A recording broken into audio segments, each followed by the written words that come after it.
Hello नमस्ते everyone. तो आज हम बात करने वाले हैं आषाढ़ी एकादशी के बारे में। तो अभी 17 जुलाई है आज और रात के 12 बज चुके हैं। अभी 18 जुलाई हो गया। तो मैं आज ही वीडियो रिकॉर्ड कर रहा हूँ। तो बेसिकली 17 जुलाई मतलब यानी कल आषाढ़ी एकादशी थी। हमारे हिंदू प्रैक्टिसेस में ये बहुत ही ज़्यादा ऑस्पिशियस दिन माना जाता है। एंड इसके पीछे का जो सिग्निफिकेंस है या जो इम्पोर्टेंस है इस ऑस्पिशियस डे का, वो मैं आपको इस वीडियो में समझाऊंगा। तो पहले तो ये वर्ड जो है आषाढ़ी एकादशी, इसको हम ब्रेक डाउन करेंगे।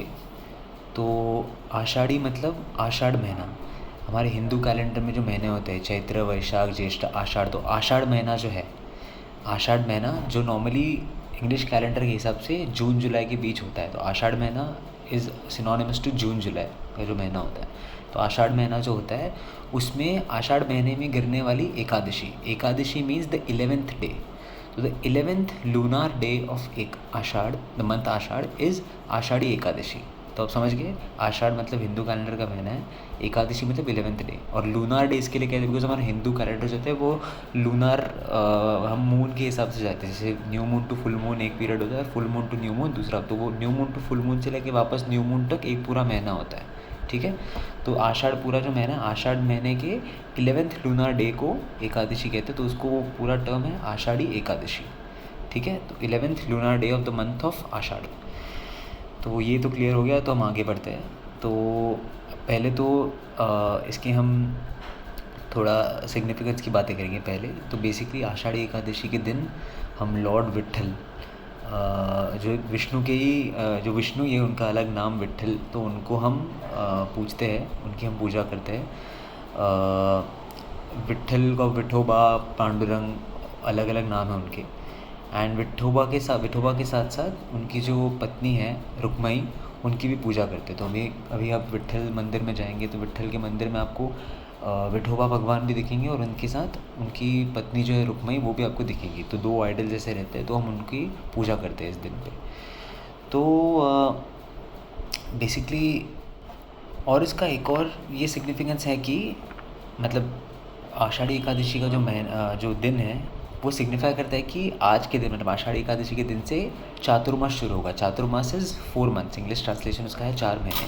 तो ये 4 महीने में क्या होता है, आज के दिन मतलब आषाढ़ी एकादशी से लेके दिवाली का जो पीरियड, दिवाली तक यानी कार्तिक महीने तक, विष्णु भगवान जो होते हैं he goes into a state of sleep, he goes into a state of relaxation. ऐसा कहते हैं कि वो अपने जो नाग है शेषनाग, उन पे वो रेस्ट करते हैं, रिलैक्स करते हैं for the period of these 4 months. तो बेसिकली इन 4 मंथ्स को चातुर्मास कहा जाता है। तो आषाढ़ी एकादशी वो चातुर्मास का स्टार्ट सिग्निफाई करता है। तो वो भी उसका एक सिग्निफिकेंस है। तो ये कहते हैं कि जो ये चातुर्मास का पीरियड होता है between Ashadh, month of Ashadh and Kartik, Kartik मतलब जब दिवाली का स्टार्ट होता है, उस 4 महीनों के बीच नॉर्मली हम कोई ऑस्पिशियस इवेंट ऐसा नहीं करते। जैसे अभी किसी का थ्रेड सेरेमनी हो गया या किसी की शादी हो गई, तो ऐसे कोई इवेंट्स हम ये 4 महीने के पीरियड में नहीं करते, मेनली बिकॉज विष्णु इस फेज़ में एक स्टेट ऑफ रिलैक्सेशन में रहते हैं। और ऐसा कहते एक वो तिथि है कि हम ये 4 महीनों में कोई ऑस्पिशियस इवेंट ऐसा नहीं करते। नॉर्मली हम दिवाली तक रखते हैं, दिवाली के बाद वी कंटिन्यू विथ, अभी मतलब जब कोई ऑस्पिशियस इवेंट रखना हो तो चातुर्मास का पीरियड होने के बाद ही हम रखते हैं। तो ये भी उसका एक सिग्निफिकेंस है। तो 2 मेन चीज़ें आप याद रखिए कि लॉर्ड विट्ठल मतलब भगवान विट्ठल की हम पूजा करते हैं और रुक्मई की पूजा करते हैं। और ये जो चातुर्मास का जो सिग्निफिकेंस मैंने आपको बताया, ये भी आषाढ़ी एकादशी को हम मतलब इसका एक इम्पॉर्टेंट पार्ट है। तो अभी हम इसके ओरिजिन पे जाएंगे कि कैसे, एंड देन सब्सिक्वेंटली मैं आपको पंढरपुर के बारे में भी बताऊंगा यही सेगमेंट में।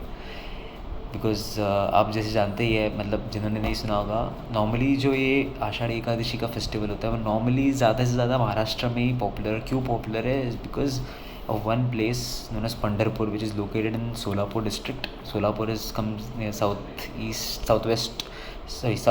East of Maharashtra, Karnataka border के यहाँ पे आता है। वहाँ पे विठोबा का मंदिर है वहाँ पे। एंड उस दिन पे लोग लिटरली 21 डेज़ पहले से यात्रा शुरू करते हैं। एंड वो यात्रा एक दिन जाके मतलब यात्रा पूरी 21 डेज़ बाद एंड होती है पंढरपुर में, जहाँ पे विठोबा का मंदिर है। तो यात्रा लिटरली 21 डेज़ से पहले लोग शुरू करते हैं और एकादशी के एक दिन पहले वो पंढरपुर पहुंचते हैं और फिर वो एक दिन रह के बाद में सुबह पूरा वो तिथि स्टार्ट होता है एकादशी, आषाढ़ एकादशी का। मतलब लोग सुबह वहाँ पे सेक्रेट बाथ लेते हैं वहाँ के रिवर में, फिर वहाँ मंदिर में जाके ब्लेसिंग्स लेते हैं। एंड देन मतलब जब आप ब्लेसिंग्स और ये सब हो जाते हैं, जब आपका दर्शन हो जाता है, एंड देन उस दिन पूरा दिन आप फास्ट करते हो। मतलब आपको कुछ खाना नहीं है, कुछ पीना नहीं है, आप पूरा दिन फास्ट करते हैं। ऐसा कहते हैं कि वो एक आपका एक पूरा स्पिरिचुअल सिग्निफिकेंस है उसका बहुत, एंड एक आपका एक पूरा बॉडी में क्लिनजिंग इफेक्ट लाता है वो आपका पूरा। आप अगर पूरा दिन फास्ट करते हो तो ऐसा कहते हैं कि आपका पूरा बॉडी और दिमाग जो है पूरा क्लींस हो जाता है, पूरा क्लीन हो जाता है from all the evil thoughts and all the disease and everything. और अगले दिन फिर आप अपना फास्ट तोड़ सकते हैं अगले सुबह सनराइज़ में, मतलब द्वादशी का मतलब 12th डे अगले दिन। तो पूरा दिन आपको फास्ट करना पड़ता है। तो वो है। एंड देन अभी उसका स्टार्ट कैसे हुआ मैं आपको बताता हूँ। तो जो यात्रा की जो शुरुआत है वो दो बहुत प्रोमिनेंट संतों ने शुरू की थी 700 से 800 साल पहले, संत ज्ञानेश्वर और तुकाराम। तो ये जो संत थे दोनों, उन्होंने पहले ये यात्रा शुरू की थी। तो इनिशियली 700-800 साल पहले ये 15-15 दिन की यात्रा करके पंढरपुर तक जाते थे, ऑन फुट जाते थे ये पंढरपुर। तो सब्सिक्वेंटली तब से वो यात्रा वैसी वो प्रैक्टिस चलती आ रही है उनके एक कमेमोरेशन में कि उनके जो पादुका रहते हैं, पादुका यानी हमारे हिंदू कल्चर में वो फुटवेयर होता है, it's a type of footwear. तो उनकी जो पादुका है, वो जो चप्पल पे फुटवेयर पहनते थे, वो एक पालकी में प्लेस करते हैं। और वो दो पालकी से, एक संत ज्ञानेश्वर की पालकी और एक तुकाराम की पालकी, ये दोनों पुणे से निकलती है। तो ये पुणे से निकल के दोनों अलग अलग जगहों से निकलती है, और ये दोनों यात्रा और दोनों पालकी जो लोग रहते हैं वो इस पालकी को लेके, संत ज्ञानेश्वर की और तुकाराम की, ये दोनों की पालकी लेके पूरा, जैसे मैंने आपको बताया, 21 डेज़ ट्रैवल करते हैं। एंड सोलापुर में इनका, पंढरपुर में इनका वो यात्रा एंड हो जाता है। तो लोग तरह तरह से पूरे महाराष्ट्र से और शायद इंडिया से बाहर से भी आते हैं लोग। एंड फिर फाइनली इन सबको ये यात्रा को ज्वाइन करते हैं, एंड फाइनली ये सब मिलके 21 डेज़ बाद पंढरपुर में ये पहुंच जाते हैं। तो यात्रा में जो लोग जाते हैं पूरा 21 डेज़, आपको लग रहा होगा बहुत ही ज़्यादा एक बहुत ज़्यादा अमेजिंग चीज़ होती है कि 21 डेज़ तक लोग लिटरली पूरा ट्रैवल करते हैं। तो ये ट्रैवल भी बहुत ही एक अलग एक्सपीरियंस होता है उनके लिए। वो विठोबा के चैंट्स गाते रहते हैं, विट्ठल विट्ठल माऊली माऊली। एंड देन वो अभंग्स गाते रहते हैं, उनके अलग अलग हिम्स गाते रहते हैं, उनके अलग अलग कीर्तन करते रहते हैं ऑन वे। तो जो लोग, जो ये जो ट्रेडिशन है, ये जो यात्रा है, इस यात्रा को एक स्पेसिफिक नेम दिया गया है, और वो यात्रा को कहते हैं वारी। वारी कहते हैं इसको, WARI, वारी। इस यात्रा को जो कहते हैं, जो पंढरपुर जाते हैं तो इसको ये वारी कहते हैं। और इसको एक ऐसा पूरा उन्होंने पंढरपुर की वारी, उसने एक टर्म दिया इसको, पंढरीची वारी। इसको मराठी में कहते हैं पंढरीची वारी, मतलब यात्रा जो पंढरपुर जाती है उसको एक नाम दिया गया है। एंड जो लोग ये जो यात्रा कैरी करते हैं, जो लोग, जो डिवोटीज़ है, उनको वारकरी कहा जाता है।